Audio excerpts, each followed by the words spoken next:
जोहार नमस्कार। 9 नवंबर 2019 को भारत के सर्वोच्च न्यायालय में एक ऐतिहासिक फैसला आया था और ये फैसला था अयोध्या में राम मंदिर के निर्माण को लेकर, जो वर्षों से लंबित थी और ये विवाद का एक मुद्दा रहा था पूरे भारतवर्ष में। और सत्ता के पक्ष विपक्ष में इस मुद्दे को लेकर हमेशा गहमागहमी रहती थी। इस सर्वोच्च न्यायालय के आदेश में यह कहा गया था कि इसी को देखते हुए विश्व हिंदू परिषद के झारखंड बिहार क्षेत्र के संगठन मंत्री केशव राजू ने कहा कि तीर्थ स्थलों की मिट्टी में हिंदुओं के अलग अलग संप्रदाय व वर्ग के प्रमुख स्थलों की मिट्टी को भी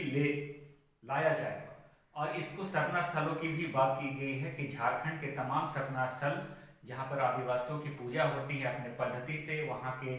अपनी मान्यताओं के अनुसार वहाँ की मिट्टियों को भी अयोध्या में लिया जाएगा और वहां पर भूमि पूजन के दिन में उसका इस्तेमाल किया जाएगा। तो ये एक बात है जो मन सोचने के लिए मजबूर हो जाता है, क्योंकि आदिवासियों के द्वारा हमेशा से एक आंदोलन होता रहा है एक अलग धर्म कोड को लेकर। ये 60 के दशक से चल रहा है। उनके द्वारा ये बताया जाता है कि जब भारत आजाद नहीं था और अंग्रेजों का शासन इस भारतवर्ष में हो रहा था, उस समय भी आदिवासियों को अलग धर्म कोड की मान्यता मिली थी। अलग अलग नामों से अलग अलग समय के अंतराल पर उनको जाना जाता था, जो कि भारत की आजादी तक कायम रहा। 1951 में जब आजाद भारत की पहली जनगणना हुई, उस समय उनके आदिवासी धर्म कोड को हटा दिया गया और 1960 के दशक से पुनः आदिवासियों के द्वारा यह आंदोलन अनवरत चलता रह रहा है। और पिछले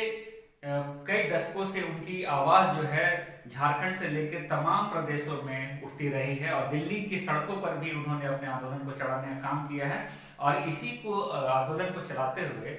12 फरवरी 2020 को जंतर मंतर दिल्ली में भारत प्रदेश के